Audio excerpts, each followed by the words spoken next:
श्री अमरनाथ जी यात्रा के दौरान जिस तरह से मुख्तलिफ स्टेक होल्डर्स सामने आते हैं और एक जॉइंट कोऑर्डिनेशन के तहत इस यात्रा को कामयाब बनाने की कोशिश करते हैं, वही मोटर व्हीकल डिपार्टमेंट्स का भी काफ़ी अहम रोल रहता है इस यात्रा को कामयाब बनाने में। हमारे साथ assistant regional transport officer Anantnag मौजूद है, मुबशिर साहब। सर खैर मकदम है आपका। तो जानना चाहेंगे आज जिस तरह से पहला जत्था जो है, पहला काफ़िला रवाना हुआ और हमने देखा कि गाड़ियाँ भी मुहैया की गई थी, और इस हवाले से क्या क्या डिटेल्स आप शेयर करना चाहेंगे? इस इवेंट के लिए हमने जो प्रिपरेशंस की थी वो पिछले 1 महीने से की थी। खुद ऑनरेबल मिनिस्टर आए, उन्होंने दोनों स्टैंड 1 स्टैंड 2 से मीटिंग ली और जो बाकी स्टेक होल्डर्स है, उसके बाद सेक्रेटरी ट्रांसपोर्ट उन्होंने भी सब स्टेक होल्डर्स से मीटिंग ली। फिर ट्रांसपोर्ट कमिश्नर, डिस्ट्रिक्ट एडमिनिस्ट्रेशन की तरफ से भी हिदायत हमें बार बार रहे कि वहाँ जाएं और वहाँ ग्राउंड क्लियरेंस देखें। आप देखते हैं उसका नतीजा आज के भरपूर ट्रांसपोर्ट अवेलेबल है। हम यही चाहते हैं सेफ़, स्मूथ और रिलायबल ट्रांसपोर्टेशन रहे। Safety will be our prime concern. Transport available है। We have a fleet of 1000 vehicles. इंशाल्लाह बहुत ही अच्छी गाड़ियां हैं। साधुज़ के लिए जो हमने व्यवस्था रखी है वो ये है कि फ्री ट्रांसपोर्टिंग के लिए रखा है, मिनी बस की सूरत में। आप देख रहे हैं सुबह की 2 बजे से ही ऑपरेशन स्टार्ट हुआ, फ्रिस्किंग स्टार्ट हुई। 3 साढ़े 3 बजे से यात्रीज़ को अलाउ किया गया और आप देखते हैं विदिन 1 आवर एक राउंड, एक ट्रिप देके ये वापस दूसरे ट्रिप की तरफ आ रहे हैं। सो ये प्रोसेस पूरे महीने जारी रहेगा।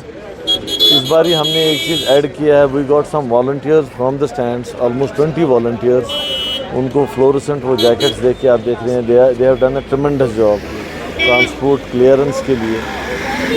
It's a coordinated effort. Police, traffic police, बाकी डिपार्टमेंट्स जो हैं, it's a family and we are trying to give and render our best services. तो सर ट्रैफिक मैनेजमेंट एक बड़ा चैलेंज रहता है, तो इस तरह से जो एडवाइजरीज भी मुरतब की गई है, कट ऑफ टाइमिंग जो है वो मुरतब की गई, तो उस हवाले से क्या जानकारी देंगे आप? ट्रैफिक के हवाले से ट्रैफिक एसएसपी आपको ज़्यादा टाइमिंग्स के बारे में बोलेंगे, बट जहाँ तक मेरी नॉलेज है after 9 nobody will be allowed beyond Chandanwadi point. तो मुझे लगता है विदिन 1 आवर स्टार्टिंग फ्रॉम 4:30 और 4 AM अप टू 6:30 ये क्लियर होता है। इसके बाद हम अलाउ करेंगे, जो फैसला कल हुआ था मीटिंग में, कुछ टूरिस्ट जो होटल्स में हैं उनको भी ट्रांसपोर्ट सर्विस अवेलेबल की जाएगी, बट यात्रीज will be the first priority. उसमें ड्राइवर हजरात जो स्टैंड एसोसिएशन है, मैं उनका शुक्रिया अदा करता हूँ जिन्होंने कोऑपरेट किया डीसी साहब की डायरेक्शन पे। फर्स्ट प्रायोरिटी हमने यात्रीज को दी, साधुज़ को दी। इसके बाद आप देखेंगे सेकंड स्पेल में टूरिस्ट जो होटल्स में हैं उनको भी लिया जाएगा। We have enough transport available, कोई घबराने वाली बात नहीं है, ये फर्स्ट क्लास तरीके से चलेगा। तो हैज़ल फ्री मूवमेंट ऑफ यात्रा को यकीनी बनाने के लिए क्या अपील करेंगे आप लोगों से, और किस तरह से जो एडवाइजरीज है उनको ज़मीनी सतह पर अमलाया जाना चाहिए? हमने कुछ 20 पॉइंट की एडवाइजरी अजरा की थी आज से 1 महीना पहले, उसको रिपीट भी किया। आप देखेंगे यहाँ से बराबर अनंतनाग रोड तक, केपी रोड तक हमने होर्डिंग्स लगाई हैं रोड सेफ्टी के मुतल्लिक, वेलकम होर्डिंग्स है। उसके अलावा यही मैं रिक्वेस्ट करूँगा कि सब्र, हम सबको सब्र से काम लेना चाहिए। मैं रिक्वेस्ट करूँगा यात्री से भी, या जो आने वाले यात्रीज़ हैं, कि बहुत ही अच्छी सुविधा इस साल है। आप देखिए एकोमोडेशन के हवाले से, सैनिटेशन के हवाले से, ट्रांसपोर्ट के हवाले से, बस थोड़ा सा सब्र का मुजाहिरा करें और हमें सर्व करने का मौका दें। शुक्रिया।